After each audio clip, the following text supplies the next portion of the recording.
London flight எப்போ வரும்? ஏன் சார் லண்டன் பிளைட்டை பத்தி இப்படி கேக்குறீங்க? என் ஃப்ரெண்டு வராயா. ஓ, வர நேரம் தான். லண்டன் பிளைட் எப்போ வரும்? வந்துருச்சே.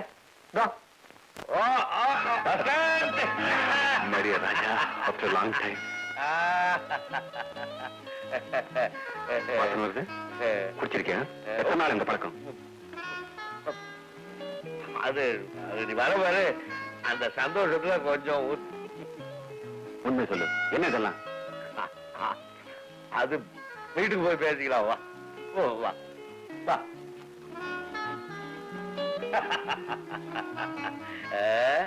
வணக்கம் சார். அடு, இந்த கார் நான் வேலை செய்யற சன்ஷைன் ஹோட்டல் முதலாளியோட கார் இல்ல? எங்க அப்பா ராஜவேல் தானே முதலாளி. அப்பா தான் ராஜவேலுவா? அப்படின்னா நீ நம்ம ஃப்ரெண்டு இல்ல, முதலாளி. ஏய், அப்படி எல்லாம் பேசினா பல்ல உடைச்சிருவேன். நான் என்னைக்குமே உன் ஃப்ரெண்ட் தான். பேசாம என் வண்டியில இரு. அந்த வண்டியில நம்மளால ஏற முடியாதுப்பா. அதுவும் நிக்குது நம்ம ரோல்ஸ் ராய்ஸ். நீ கார்ல ஏறிப்போ, நான் பின்னாலே ஜாலியா வரேன். எனக்கு ஆட்டோல வரணும்னு ஆசையா இருக்கு. நான் உன் கூட வந்து மேரி டீச்சரை பார்த்துட்டு அப்புறமா வீட்டுக்கு போறேன். அப்படியா? Okay, come on. பணக்கார பையன் ஏழை வண்டியில ஏறாண்டோ. விடே.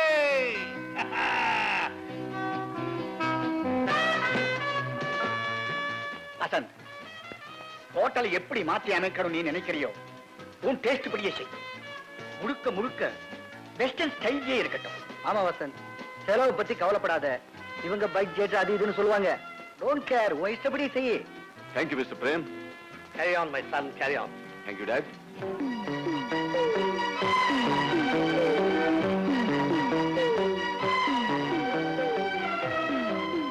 Sir?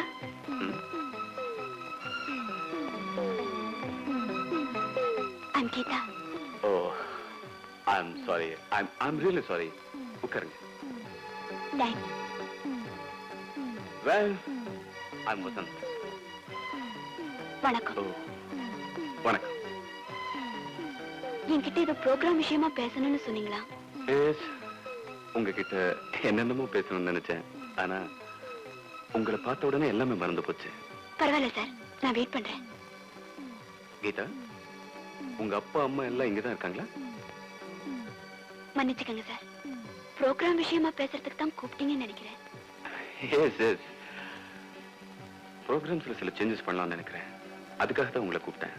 Tea sir.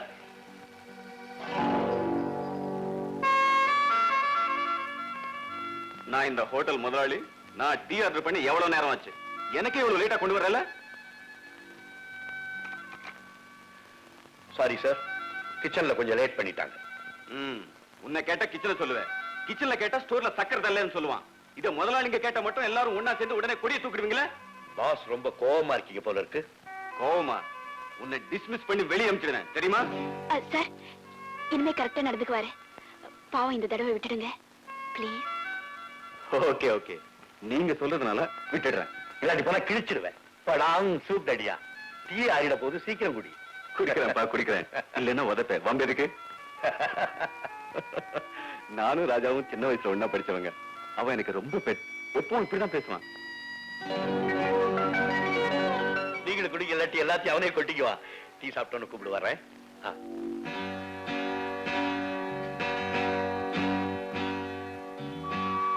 Please. Thanks.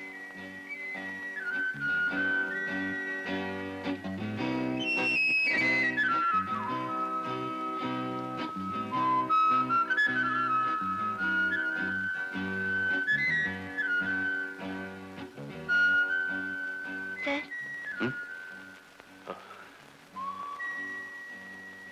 எனக்கு டைம் ஆச்சு, நான் வரேன் sir.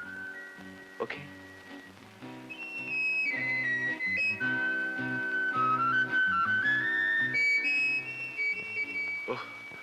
What a beautiful girl.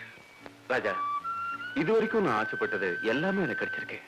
எல்லாத்துக்கும் மனசுதான்ப்பா காரணம். உனக்கு எந்த குறையும் வராது. இல்ல, இப்போ வந்துடுமோன்னு தான் பயமா இருக்கு. இடியட், நான் இருக்கிற வரைக்கும் உனக்கு எந்த குறையும் வர விட மாட்டேன். அந்த நம்பிக்கை எனக்கு நிறைய இருக்கு ராஜா. அதனாலதான் என் மனசுல உள்ளது பேசுறதுக்காக உன்னை இங்க அழைச்சிட்டு வந்தேன். சொல்லுப்பா, என்னால முடியாத காரியமா இருந்தாலும் என் தலையாடமான வச்சாவது முடிச்சு வைக்கிறேன். ராஜா, முதல் தடவை ஒரு பொண்ணை பார்த்து அவ மேல ஆசைப்பட்டேன். அவ இல்லைன்னா எனக்கு வாழ்க்கையே இல்லைங்கிற முடிவுக்கு வந்துட்டேன். You rascal. இத சொல்றதுக்கு அவளை தயக்கப்பட்டேன். எங்க இருக்க அந்த பொண்ணு? யாரு சொல்லு, நானே போய் அவளை தூக்கிட்டு வந்தேன். சேச்சே, அப்படியெல்லாம் செஞ்சிடாது. அவ ஒரு பூவை போல மென்மையானவ, புதுமையானவ, எஸ், ரொம்ப அழகானவ. அந்த பொண்ணு உனக்கும் தெரியும். அவ நம்ம ஹோட்டல்ல தான் வேலை செய்யறா. ரைட், நானே சொல்றேன். ரிசப்ஷன்ல வேலை செய்யறாள ராதா, அவ தானே? நோ. உன்னுடைய ஸ்டெனோ பிரியா? நோ ராஜா, உன்னால சொல்ல முடியாது. நானே சொல்லிடுறேன். என் மனசு கவர்ந்தவ வேற யாரும் இல்ல, கீதா. கீதா எனக்கு கிடைக்கிறதுக்கு நீதான் உதவி செய்யணும். அவளை பார்த்ததுல இருந்தே நான் பைத்தியக்கார மாதிரி ஆயிட்டேன். அவளை காதலியா இல்ல ராஜா, மனைவியாவே மனசுல நினைச்சிட்டேன். ஆனா இது அவகிட்ட எப்படி சொல்லுதுன்னு தான் தயக்கமா இருக்கு. ஒருவேளை என்ன பிடிக்கலன்னு சொல்லிட்டா என்னால தாங்க முடியாது. நான் உயிரை விட்டுடுவேன். ராஜா, நான் உயிரோடு இருக்கும்போது நீ ஏன்டா சாகணும்? என்னாலும் சரி, எப்படியாவது அந்த பொண்ணை ஒரு கல்யாணம் பண்ணி வச்சிடறேன். கல்யாணத்துக்கு நாள் பார் ராஜா.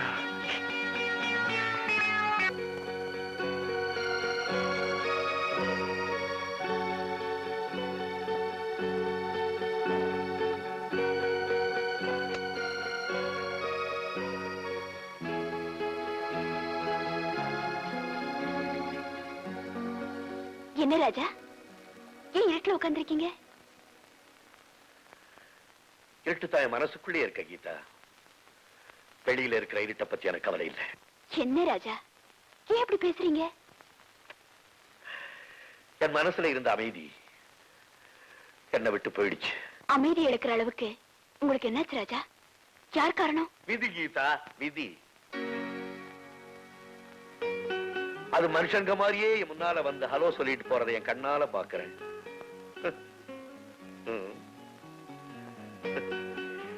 சின்ன வயசுல நான் விளையாண்டுகிட்டு இருக்கும்போது எங்க அப்பா அம்மா பொம்மையை தூக்கிட்டு போயிடுச்சு. ஆனா போன விதி அப்படியே போய் தொலைக்க கூடாது. மறுபடி வந்து என் கையில 3 பொம்மையை கொடுத்துட்டு வேடிக்கை காமிக்குது. நான் என்ன கேக்குறேன், நீங்க என்ன சொல்றீங்க? அப்பா அம்மாவுக்கு தெரிஞ்ச மேரி, டீச்சர், வசந்த், கீதாங்கிற 3 அன்பு நெஞ்சங்களுடைய உறவு எனக்கு கிடைச்சது. இதுக்கும் நீங்க அமைதி இழந்ததுக்கும் என்ன சம்பந்தம் ராஜா? இருக்கு கீதா, இருக்கு. இப்ப அந்த விதி என்கிட்ட வந்து நான் கொடுத்த 3 பொம்மையில உன்னை திருப்பி குடுறான்னு என்ன பயமுறுத்துது. அந்த விதிய தைரியம் இருந்தா என் முன்னாடி வர சொல்லுங்க, அதுக்கு நான் பதில் சொல்லி அனுப்புறேன். இல்ல கீதா, உன்னால முடியாது, நீ தோத்து போயிடுவேன். நோ, நிச்சயம் நான் தோக்க மாட்டேன். ஐயோ, அது கேட்கிற பொம்மையே நீதானே ராஜா. சின்ன வயசுல நான் போட்டுக்கிட்டு இருந்த ஒரே ஒரு கிழிஞ்ச சட்டையை தவிர வேற நாதியே இல்லாத எனக்கு தன்னுடைய சட்டையை கழட்டி போட்டு என் மானத்தை மூடுனவ வசந்த். அவன் ஏன் நிறுத்திட்டீங்க? சொல்லுங்க. வசந்த் உன் மேல உயிரே வச்சிருக்கான். ராஜா. ஆமா கீதா, மனம் திறந்து என்கிட்ட சொன்னான். தயவு செய்து நீ அவனை ஏத்துக்கணும். நாம 2 பேரும் ஒருத்தர் விரும்புறது அவனுக்கு தெரியாது. அதான் தப்பா போச்சு ராஜா. காதலிக்கிறவங்க எல்லாரும் செய்யற தப்ப நாமும் செஞ்சுட்டோம். சமுதாயத்துக்கு மரியாதை கொடுத்து ஒருத்தரும் இல்லாத இடத்துலயும் ஊருக்கு வெளியிலையும் சந்திச்சு பேசுறது தப்பா தான் போச்சு ராஜா. இப்ப என் மனசு பரபரக்குது. உங்க கையோட கை கோர்த்துக்கிட்டு வீதி வீதியா சுத்தி வரணும் போல இருக்கு. அப்ப கூட என் மனசு ஆறாது. இந்த ஊர்லயே உயரமான கட்டடத்து மேல நம்ம 2 பேரும் ஏறி நின்னுக்கிட்டு, அது கோவிலா இருந்தா கூட பரவாயில்ல, நான் ராஜாவை காதலிக்கிறேன், நான் ராஜாவை காதலிக்கிறேன்னு கத்தனம் போல இருக்கு. கத்தனம் போல இருக்கு ராஜா. Geetha, Geetha, Geetha, look here. உன் உணர்ச்சிகளின் ஒவ்வொரு துடிப்பு எனக்கு நல்லா புரியுது. உன் மனசுல ஆசையை வளர்த்த நானே அதை அழிக்க வந்து நிக்கிறேன் பார். அந்த கொடுமைக்காக என்ன மன்னிச்சிரு. இதோ பார், தயவு செய்து யாருக்காக வசந்தை ஏத்துக்க பிளீஸ். இப்படி சொல்றதை விட நீங்க விஷத்தை கொடுத்திருக்கலாம். அத சந்தோஷமா வாங்கி குடிச்சிட்டு உங்க காலடியில சிரிச்ச முகத்தோட விழுந்து செத்துருப்பேன். கீதா, அப்படிதான் சொல்லாதே. நான் வசந்துக்கு வாக்கு கொடுத்தேன். என்னை பொறுத்த வரைக்கும் இனிமே நீ சேர வேண்டிய இடம் வசந்த் தான். ராஜா, வேண்டாம் ராஜா, இன்னொரு தடவை அப்படி பேசாதீங்க. இன்னொரு தடவை அப்படி பேசாதீங்க ப்ளீஸ். ப்ளீஸ், என்ன விரும்புறது உண்மையா இருந்தா நான் சொல்றபடி தான் செய்யணும். இல்லாட்டி என் கூட பழகுனது பேசுனது எல்லாமே போய். நீங்களும் எப்படி பேசுறீங்க? No. No.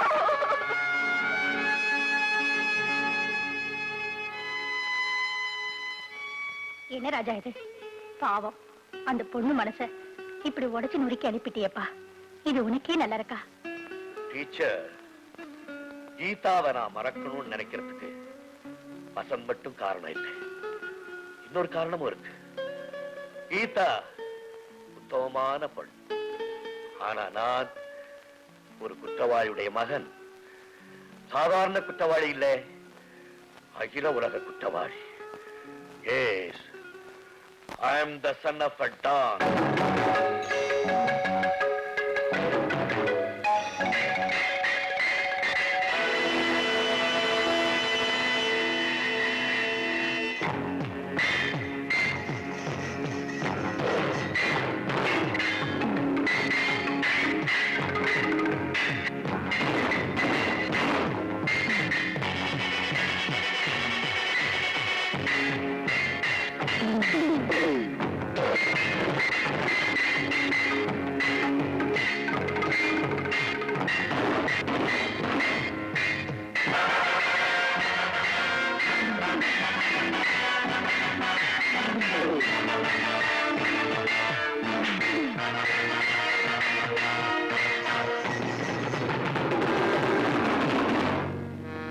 Splendid, Ramnath, splendid.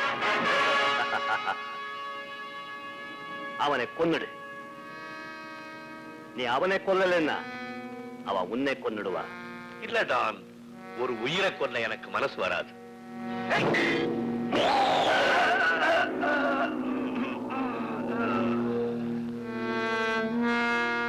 Ramnath, உனக்கு நான் உயிர் பிச்சை அளிக்கிறது இது 2வது தடவை.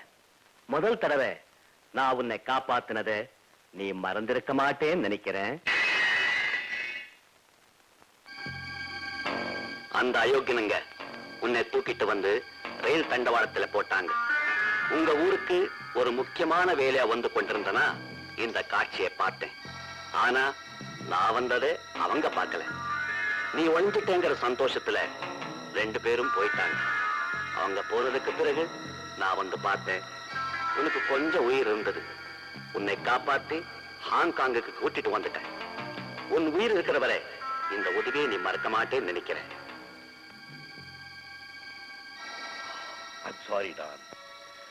என்ன மன்னிச்சிருங்க. என்னைக்கு நான் பிறந்த நாட்டையும் என் மனைவி மக்களை விட்டு பிரிஞ்சேனோ அன்னைக்கே என் உயிர் போயிடுச்சு. நீங்க இத்தனை வருஷமா காப்பாத்திட்டு இருந்தது என் வெறும் உடலத்தான். உன்னுடைய ஏக்கம் எனக்கு தெரியுது ராம்நாத். அந்த கொலையை தீர்க்க நான் முடிவு செஞ்சிட்டேன். நீ இந்த ஹாங்காங்கை விட்டு போக போற.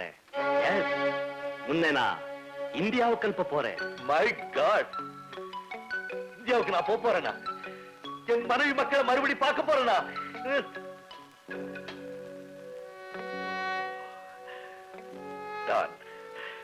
நான் செய்யாத கொலைக்காக, நான் செய்யாத கொள்ளைக்காக அந்த ஊர் போலீஸ் என்ன தேடிக்கிட்டு இருக்கான். நான் எப்படி எங்க போக முடியும்? அந்த கவலை உனக்கு வேண்டாம்.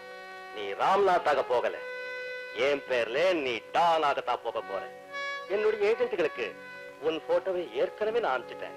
அவங்க எல்லாம் உன்னை தான் டான்னு நினைச்சுக்கிட்டு இருக்காங்க. ராம்நாத், என்னுடைய பேர்ல உன்னுடைய போட்டோவோட ஒரு பாஸ்போர்ட் கூட வாங்கிட்டேன்.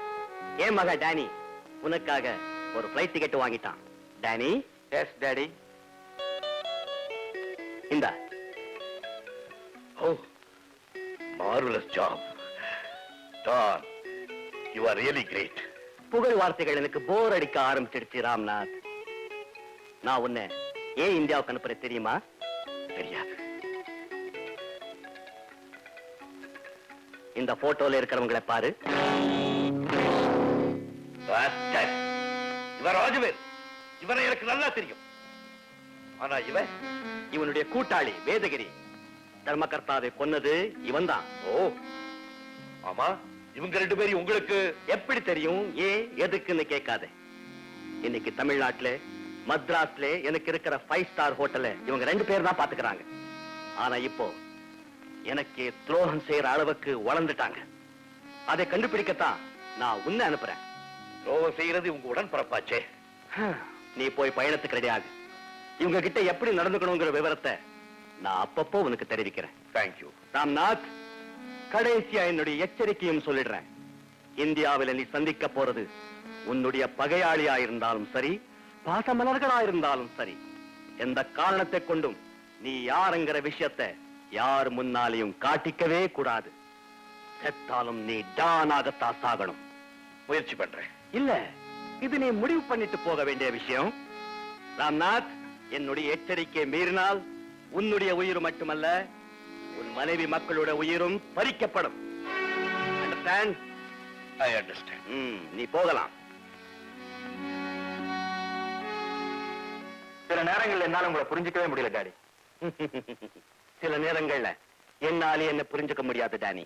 இல்ல, இவங்க ஊர் பூமாரியம்மன் கோயிலை கொள்ளையடிக்க நீங்களே ஏற்பாடு பண்ணிட்டு இந்த ராமநாதனையும் காப்பாத்திட்டு வந்து இவ்வளவு வருஷமா இங்க வச்சிருக்கீங்களே, அதத்தான் கேக்குறேன். அன்னைக்கு ரயில்வே லைன்ல ராம்நாத் பிணத்தை போலீசார் கண்டுபிடிச்சிருந்தா அவன் நிரபராதி ஆகியிருப்பான். அது நமக்கு பாதகமா போயிருக்கும். அதனால்தான் ராமநாத்தை நான் கொண்டு வந்து வச்சிருந்தேன்.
வணக்கத்திற்குரிய டான் வாழ்க.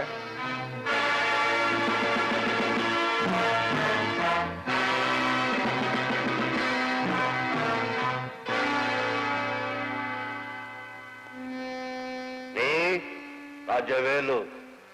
S sir. No don. Yes don. இது என் சன் வசந்த். ஹோட்டல் சம்பந்தமா கேட்டரிங் டெக்னாலஜில லண்டன்ல டிகிரி வாங்கியிருக்கான். Very good. நீ வேதகிரி. S don. இது என் மகன் பிரேம். சரியா படிப்பு வரல, அதனால என் கூடவே பிசினஸ்ல இருக்கிறான்.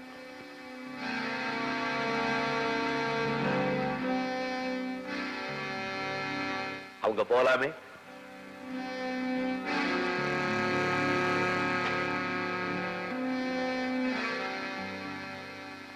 ராஜவேலு, வேதகிரி, படைத்தல், காத்தல், அழித்தல், இது அத்தனை செய்யறதுக்கு 3 கடவுள் இருக்கிறதா சொல்றாங்க. ஆனா இதை எல்லாத்தையும் சேர்த்து செய்யற ஒரே கடவுள் இருக்கான்னா அதுதான் நான், உங்க டான்.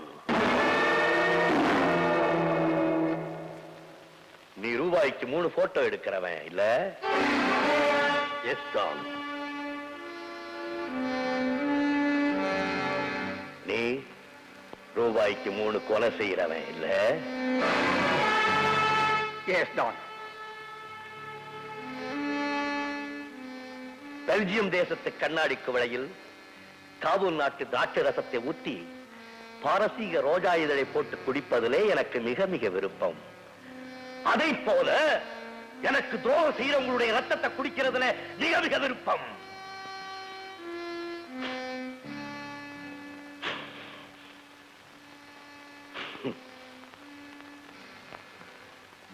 சிலோன்ல இருந்து வந்த அம்பலவாணன் என்னானா? அவன் கொண்டு வந்த வைரங்கள் என்னாச்சு? அம்பலவாணன் வைரங்கள் தான் சத்தியமா எங்களுக்கு ஒண்ணுமே தெரியாது. ஆமாதான், உங்களுக்கு துரோகம் செய்யற அளவுக்கு எங்களுக்கு தைரியம் கிடையாது. நீங்க சொல்ற அம்பலவாணனை பத்தி எங்களுக்கு எதுவுமே தெரியாது. No idea. அவனை நீங்க கொலை செய்திருந்தாலும் அதை பத்தி எனக்கு கவலை இல்லை. என்ன கொலை செய்யறதும் குடும்பத்தை கலைக்கிறதும் உங்களுடைய குலத்தொழில், அது எனக்கு நல்லா தெரியும். ஆனா அவன் கொண்டு வந்த 10 கோடி ரூபாய் வைரங்கள் என்ன ஆச்சு, அது மட்டும்தான் எனக்கு தெரியணும். நீங்க சொல்ற வைரங்களை பத்தி எங்களுக்கு எதுவுமே தெரியாது. ராஜவேலு, எந்த தேசத்துல எந்த போலீஸ் என்ன பார்த்தாலும் நாய சுடுற மாதிரி சுட்டுக் கொல்லும்படியா ஒரு சர்வதேச உத்தரவே இருக்கு, தெரியுமா உனக்கு? அப்படி இருந்தும் இவ்வளவு ஆபத்தான வேலையில் ஈடுபட்டிருக்கிற நான் ஒரு சின்ன துப்பாக்கி கூட வச்சுக்கிறது இல்லை. ஏன் தெரியுமா? என் வாயிலிருந்து வெளிவரும் ஒவ்வொரு வார்த்தையும் ஒவ்வொரு தோட்டா. இவ்வளவு வருஷமா உங்களுக்கு உழைக்கிறோம். உங்களுக்கு சொந்தமானதை நாங்க என்னைக்காவது திருடி இருக்கோமா? பெதகிரி, என் வீட்டுக்கு கதவுகளே கிடையாது. ஏன் தெரியுமா? எனக்கு தெரியாம என் பொருளை யாரும் எடுத்துக்கிட்டு போக முடியாது. எவனா இருந்தாலும் சரி, என் உத்தரவோட தான் என் உயிரை எடுக்க முடியும். Understand? You can go.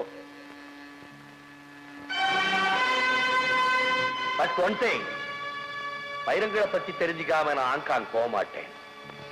Out.